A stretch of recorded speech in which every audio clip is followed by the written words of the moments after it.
Guys, welcome back to my YouTube channel. In today's tutorial, I'll be showing you how to draft, cut and sew a shirt. If this is something you're interested in, please keep on watching and don't forget to turn on your notification bell so you get notified when I post new videos like this. And if you've not hit on the subscribe button, please do so. Thank you. Alright, let's get started. I'll be using the edge of the paper as my waistline, just as you can see. Next, I'll go ahead to mark my hip length, which is 8 inches. And I'll roll a straight line with my ruler, just as you can see. Next, I'll proceed to mark my crotch length. And to get your crotch length, you divide your hip measurements by 4. Also, you could sit on a flat surface and measure your waist to your bum on this flat surface. It's preferable to sit on the flat surface. And then what you have there, you use it as your crotch line. Or if you can't do that, dividing your hip by 4 also works. So the next thing I'll be doing now is to mark the short length. And I'm going to be using 16 inches for mine. So I'll go ahead to mark that and roll out the line with my ruler. And then proceed to label the lines so you don't get confused.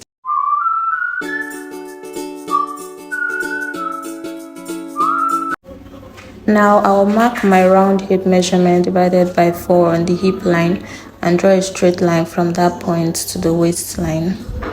I'm just remarking the same measurements on the waistline so I can have a straight line. Now on my crotch line, I'll be dividing my round lap measurements by 2, which is 13, and I'll mark that out. I'll be adding 1 inch seam allowance, so I'm going to mark 14 inches. I also added 1 inch seam allowance to the hip measurement, so please take note. Now on the short length, I'll just be marking the round lap measurement divided by 2, which is 13. And I'll go ahead to roll a straight line, just as you can see. Next, I'll use my curve to make a curve from the hip line to the crotch, just as you can see. Just going to blend that part so I can have a smooth curve. Now I'll be marking my round waist measurements from that point, just as I showed you, divided by 4. And if you want to add that, you could do that, but I'm not adding that in this shirt, so I'm just going to add my 1 inch seam allowance straight up.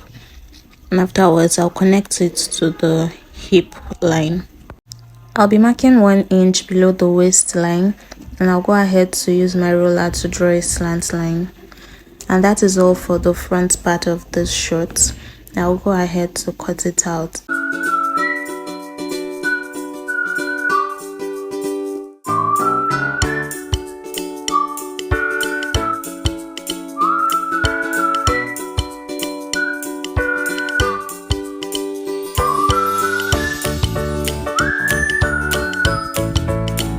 So I'm going to go ahead to label this, and we're going to be cutting 2 pieces of this on our fabric. So for the back pattern, I've gone ahead to pin the front pattern on a fresh piece of paper. You could use your masking tape to do this as well. And I also extended the hip and the crotch line. There is another method to doing this, cutting out a short or trouser. I'll be sure to do another tutorial on that. So now I'm going to go ahead to add 2 inches seam allowances on the waist, the hip, the crotch and the short length. For the crotch allowance, depending on the body size, if the person is bigger, you could make it 2.5 or 3 inches. Next, I'll go ahead to use my rulers to draw the necessary lines, just as we did for the front pattern. Ignore the line you see me do an X on. Now the next thing I'm going to do is to extend the waistline by 1.5. You know, we dropped the front waistline by 1 inch, so I'm going to extend the back by 1.5 and also connect the line to get to the end of the front waistline, just as you'll be seeing me do it here. That is basically all for the back pattern using this method. So I'll go ahead to cut it out following the front pattern.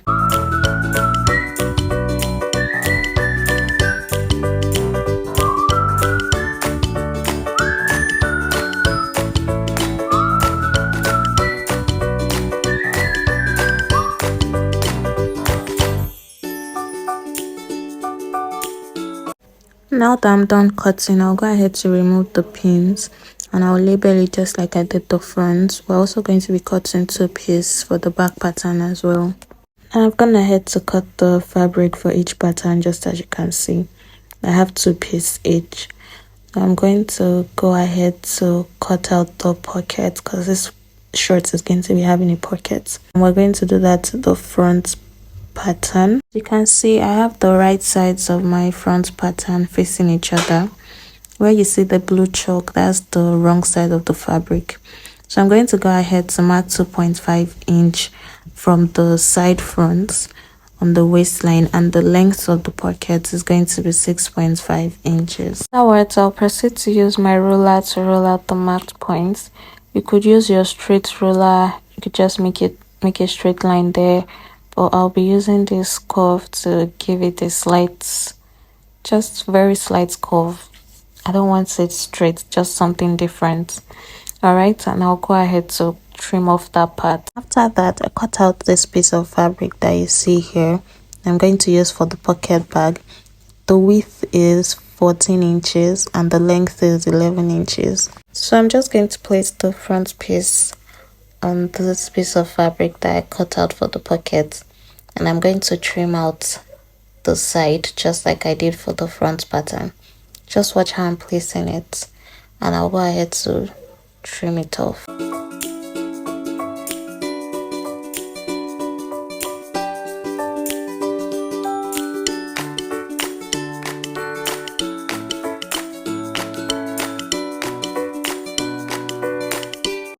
After that, I'm going to place each piece on top of each other, right sides facing each other, and I'm going to pin it down just as you can see me do.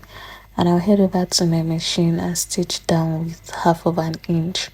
You could open up and top stitch after you're done, or you could just go ahead to iron as well, whichever works for you. My material is really light and shaky, pretty annoying, so I'm trying to be very careful with it so it doesn't shift. Alright, so just watch what I'm doing.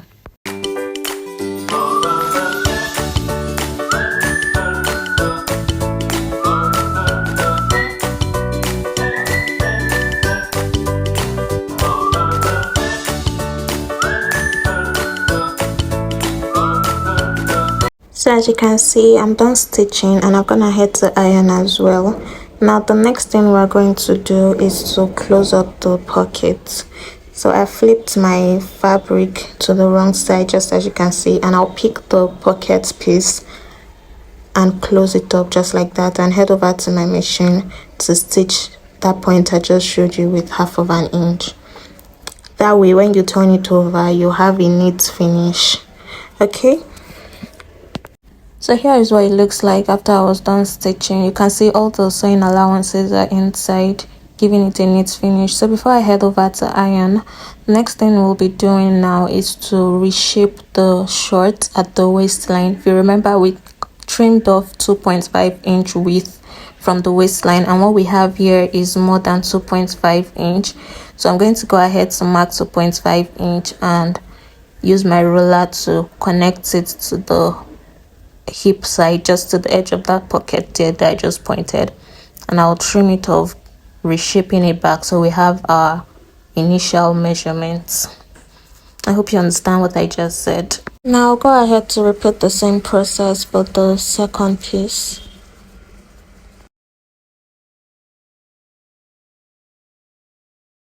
So after that is done, I'll go ahead to stitch this piece in place. You can see with 0.5 inch so that it stays in place, so it doesn't get shaky and all of that stuff. And I'll come back to show you what it looks like afterwards. I'm done stitching it and I'm gonna head to iron as well. So the next thing I'm going to do now is to place the front piece, both of them right sides facing each other, and I'll head over to my machine and stitch down the crotch region with 1/2 inch. Okay, this is what it looks like after I was done stitching and ironing. Now I'm going to keep this aside and bring my back piece. So I'm going to place the front piece on the back piece, right sides facing each other. and I'll stitch the sides with 1/2 inch, just as you see me do, and I'll iron as well.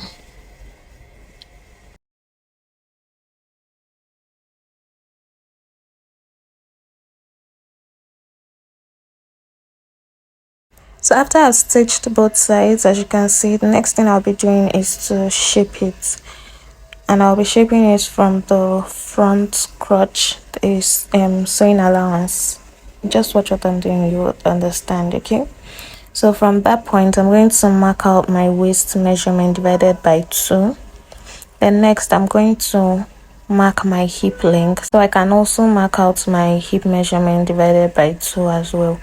Like I said previously, I'm going to do another tutorial on another easy method on how to draft and sew a short or trouser, because this one you might not be comfortable with it. You could say, oh, it's wasting of fabric and all of that stuff. So I'll do another one that would also be helpful. So whichever one you feel comfortable using, you can go ahead with it. All right, so I'm going to connect it to the crotch.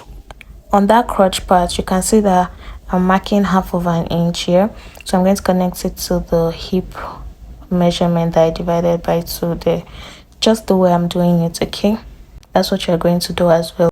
And I'll head over to my machine and stitch down following the line. Afterwards, I trimmed off the excess, and we have our 1/2 inch sewing allowance and all our accurate measurements.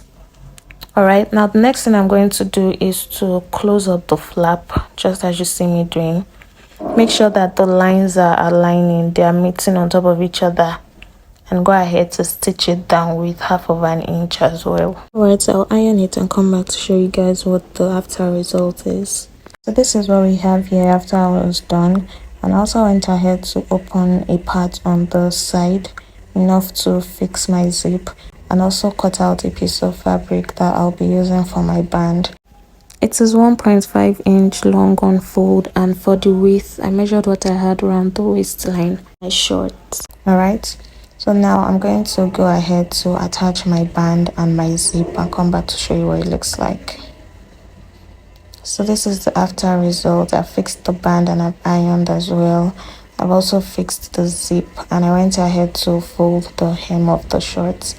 All right, and this is basically all for the sewing, drafting and cutting of these shorts. If you have any questions, please leave it in the comment section. Thank you guys for watching. Please do not forget to subscribe, like, please give this video a thumbs up and subscribe, and share this video to your friends as well. I'll see you in my next video. Bye.